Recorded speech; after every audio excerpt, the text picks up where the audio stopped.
नमस्कार, मैं प्रद्युमन जोशीला। आज के इस वीडियो में हम चर्चा करने जा रहे हैं कि आखिर इंडियन नेशनल लोकदल के वर्तमान में जो सबसे बड़े नेता हैं अभय सिंह चौटाला, वो राजनीति में कामयाब क्यों नहीं हो पा रहे हैं। क्या कारण है कि अभय सिंह चौटाला ने जब से इंडियन नेशनल लोकदल की अगवानी शुरू की है तब से पार्टी लगातार कमजोर होती जा रही है।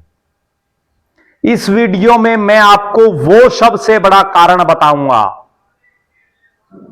जिसको सुनेंगे और देखेंगे तो आपकी भी आंखें खुल जाएंगी।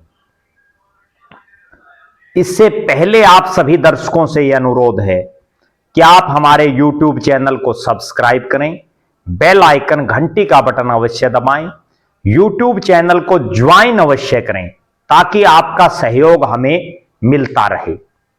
वीडियो को ज्यादा से ज्यादा शेयर करें, अपने कमेंट्स अवश्य लिखें। हरियाणा और देश की हर प्रकार की कोई भी जानकारी आपके पास है वो आप हमसे साझा कर सकते हैं। अब मैं बात करने जा रहा हूं, आखिर वो क्या सबसे बड़ा कारण है जिससे अभय सिंह चौटाला राजनीति में कामयाब नहीं हो पा रहे। इतना बड़ा राजनीतिक विरासत जिनके पास हो, जिनके परिवार से देश के उप प्रधानमंत्री दो मुख्यमंत्री हों, चौधरी देवीलाल और चौधरी ओम प्रकाश चौटाला की इतनी बड़ी राजनीतिक जो विरासत है, इतनी बड़ी वैचारिक जो उनकी विरासत है, उसको वो क्यों नहीं बढ़ा पा रहे। आज मैं आपको सबसे बड़ा कारण बता रहा हूं और वो सबसे बड़ा कारण ये है, और आप भी ठंडे दिमाग से एक चीज सोचें, आज तक के इतिहास में ज्यादातर वही नेता राजनीति में कामयाब होते हैं जो पक्ष में हो या सरकार में या विपक्ष में हो, जिनके साथ उनके परिवार के सदस्य यानी उनकी अगली पीढ़ी यानी उनके पुत्र पुत्री कंधे से कंधा मिलाकर के अपने पिता का साथ दें, अपने पिता के साथ साई की तरह रहें, अपनी एक मजबूत टीम अपने पिता के इतर बनाएं, तभी वो कामयाब हो पाते हैं। मैं आपको उदाहरण देता हूं, चौधरी बंसीलाल के साथ जिस तरह से चौधरी सुरेंद्र सिंह ने कंधे से कंधा मिलाकर के राजनीति की, चौधरी बंसीलाल बहुत बड़े नेता बने। चौधरी देवीलाल के साथ जिस तरह चौधरी ओम प्रकाश चौटाला, चौधरी रणजीत सिंह चौटाला ने कंधे से कंधा मिलाकर के राजनीति की, कितने बड़े नेता बने। चौधरी भजनलाल के साथ चंद्रमोहन बिश्नोई और कुलदीप बिश्नोई ने जिस तरह से राजनीति की, चौधरी भूपेंद्र सिंह हुड्डा के साथ जिस तरह से दीपेंद्र सिंह हुड्डा ने कंधे से कंधा मिलाकर के राजनीति की, ओम प्रकाश चौटाला जी के साथ अजय सिंह चौटाला और अभय सिंह चौटाला ने जिस तरह से संभाला पूरे सिस्टम को, और अजय सिंह चौटाला के साथ दुष्यंत और दिग्विजय ने और नैना चौटाला ने जिस तरह से संभाला। और आज का उदाहरण आप देख लीजिए, नायब सिंह सैनी जी के साथ किस तरह से उनकी धर्मपत्नी सुमन सैनी कंधे से कंधा मिलाकर के चल रही हैं, बहुत से कार्यक्रम वो लगातार अटेंड कर रही हैं। तो यहां जो सबसे बड़ी कमी अभय सिंह चौटाला के परिवार में नजर आ रही है वो ये है कि भले ही उनका छोटा बेटा विधायक बन गया हो, लेकिन आज भी उनके दोनों बेटे, मैं बहुत गंभीर बात बता रहा हूं, आज भी उनके दोनों बेटे करण और अर्जुन चौटाला, करण चौटाला जो जिला परिषद के वर्तमान में चेयरमैन हैं, पिछली योजना में वो जिला परिषद के वाइस चेयरमैन थे, और अर्जुन चौटाला जो वर्तमान में रानिया से विधायक हैं, लेकिन वो दोनों बेटे सिरसा से बाहर अपना कोई प्रभाव नहीं बना पा रहे, कोशिश तक भी नहीं कर पा रहे। कुछ एक उदाहरण मैं आपको देता हूं जिससे आप समझ जाएंगे कि राजनीति में वो किस तरह से कमजोरी दिखा रहे हैं। जब चौधरी ओम प्रकाश चौटाला और अजय सिंह चौटाला को जेल हुई, उसके बाद सक्रिय राजनीति में तो दुष्यंत चौटाला को ही उतारा गया था। बहुत गंभीर मैं बात बता रहा हूं। सक्रिय राजनीति में तो दुष्यंत चौटाला को उतारा गया था, लेकिन दिग्विजय चौटाला ने भी इन शो के माध्यम से पूरे प्रदेश में अपनी अलग से टीम खड़ी कर ली थी, जिसकी वजह से जब जेजेपी और इनेलो दो अलग अलग हिस्से बटे तो जेजेपी मजबूत स्थिति में रही। इन शो का बहुत बड़ा सिस्टम उनके साथ था। नैना चौटाला ने भी, भले ही वो उस समय डबवाड़ी से विधायक बनी, लेकिन हरियाणा प्रदेश के अलग अलग इलाकों में उन्होंने अपनी पैठ बनानी शुरू कर दी थी, जिसका परिणाम यह रहा कि जेजेपी बढ़ने के बाद महिलाओं की बड़ी तादाद में महिलाएं जेजेपी के साथ जुड़ी। अब आप इसके उलट देखें, अपने दादा और ताऊ के जेल में जाने के बाद करण और अर्जुन राजनीतिक रूप से बहुत ज्यादा सक्रिय नहीं हुए। सिंगार जो मेवात का बहुत बड़ा गांव है, वहां से जब इस चुनाव से पहले अभय सिंह चौटाला ने पद यात्रा शुरू की, बहुत बड़ी बात मैं बता रहा हूं, उस पद यात्रा में भी अगर करण और अर्जुन चौटाला अपने पिता के साथ कंधे से कंधा मिला करके पूरी यात्रा में चलते तो हरियाणा में उनकी एक अलग से पकड़ बनती, एक अलग से उनका नाम और उनका वजूद होता। उस पद यात्रा में सुनैना चौटाला उनके साथ चली।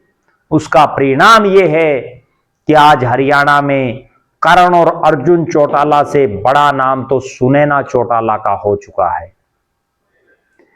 एक मौका और आया दोनों भाइयों के पास, जब दो फाड़ हुई चौधरी ओम प्रकाश चौटाला की राजनीतिक विरासत, जेजेपी और इनेलो,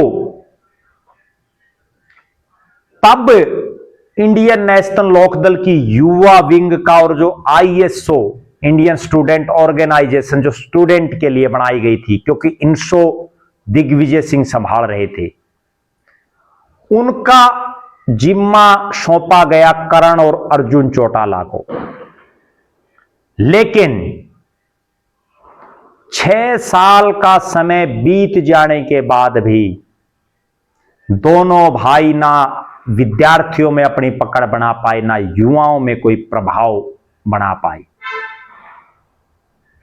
यही कारण है कि आज अगर इंडियन नेशनल लोकदल की मीटिंगें होती हैं तो उसमें आपको बुजुर्ग तो मिल जाएंगे, लेकिन युवा मुट्ठी भर मिलेंगे, गिनती के मिलेंगे, बहुत कम मिलेंगे, और छात्र तो और भी कम मिलेंगे। दूसरी तरफ इसके उलट आप देखिए, जब जेजेपी की मीटिंगें होती हैं, बुजुर्ग कम मिलेंगे, युवा और छात्र ज्यादा मिलेंगे। जब दीपेंद्र हुड्डा के कार्यक्रम होते हैं, युवाओं की लाइन लग जाती है। ये कारण है, ये अंतर है। अगली बड़ी बात मैं आपको बताऊं, जिला परिषद का चेयरमैन बनने के बाद करण चौटाला केवल सिरसा तक अपने आप को उन्होंने सीमित रखा। विधायक बनने के बावजूद 5 महीने विधायक बने हुए हो गए हैं अर्जुन सिंह चौटाला को। हम मानते हैं कि इस दौरान हरियाणा के लौह पुरुष जिनको कहा जाता है, अर्जुन चौटाला के जो दादा हैं, हरियाणा के 5 बार के मुख्यमंत्री चौधरी ओम प्रकाश चौटाला का देहांत हो गया, जिसकी वजह से पार्टी के कार्यक्रम भी नहीं हो सकते और नेता भी नहीं जा सकते। लेकिन उनके देहांत होने से पहले का जो समय था, विधायक बनने और देहांत होने के बीच का समय, और अब चूंकि जब वो अन्य सामाजिक कार्यक्रमों में जाना उन्होंने शुरू किया अपने इलाके में, तब हरियाणा प्रदेश के कितने के एरिया में करण और अर्जुन चौटाला घूमे, विधायक बनने के बाद अर्जुन चौटाला घूमे, कितनी विधानसभा क्षेत्रों को उन्होंने कवर किया। ये चीज दर्शा रहा है कि भले ही अभय सिंह चौटाला उनको धक्का मार करके उनको विधायक बना दें, भले ही अभय सिंह चौटाला जोर जबरदस्ती से उनको विधानसभा में ये टिकट, चूंकि घर की टिकट है, जोर जबरदस्ती और धक्के का मतलब यह है कि टिकट खुद अभय सिंह को देनी है, तो उनको दे दें और वो विधायक बन जाएं, लेकिन नेता नहीं बन सकते। नेता बनने के लिए लोगों के बीच में रहना पड़ेगा। नेता बनने के लिए हरियाणा के 90 हलकों की, गांव गलियों की धूल फांकनी पड़ेगी, अपने दादा और परदादा के पद चिन्हों पर चलना पड़ेगा, और नहीं तो कम से कम भले ही दुष्यंत चौटाला पर किसी तरह के आरोप लगते हों, लेकिन मैं एक बात जरूर कह सकता हूं उनके बारे में कि उन जैसा मेहनती कोई विरला ही नेता पैदा होता है। अर्जुन चौटाला और करण चौटाला को भी ये मेहनत करनी पड़ेगी, तभी अभय सिंह चौटाला कामयाब होंगे। और अगर करण और अर्जुन चौटाला हरियाणा प्रदेश में मेहनत नहीं करते हैं, सिरसा के इतर नहीं जाते हैं, तो ये समझ लीजिए कि अभय सिंह चौटाला की राजनीति भी धीरे धीरे खात्मे की तरफ हो जाएगी। बहरहाल देखना यह है कि क्या करण और अर्जुन चौटाला पूरे हरियाणा प्रदेश में घूमना शुरू करेंगे, क्या वो अपने साथ युवाओं को जोड़ने का काम करेंगे, क्या वो अपने साथ अपने पिता के इतर जो और लोग हैं उनसे मिलजुल के जो है अपने इस कारवां को और आगे बढ़ाएंगे। इस पर हमारी निगाहें बनी रहेंगी। आप लगातार हमारे साथ बने रहें। हमारे फेसबुक पेज को लाइक और फॉलो करें, यूट्यूब पर चैनल को सब्सक्राइब करें, बेल आइकन घंटी का बटन अवश्य दबाएं, यूट्यूब पर हमारे चैनल को ज्वाइन अवश्य करें ताकि आपका हमें निरंतर सहयोग मिलता रहे। हमारे वीडियो को ज्यादा से ज्यादा शेयर करें, कमेंट अवश्य लिखें। बहुत बहुत धन्यवाद। आपका अपना प्रद्युमन जोशीला।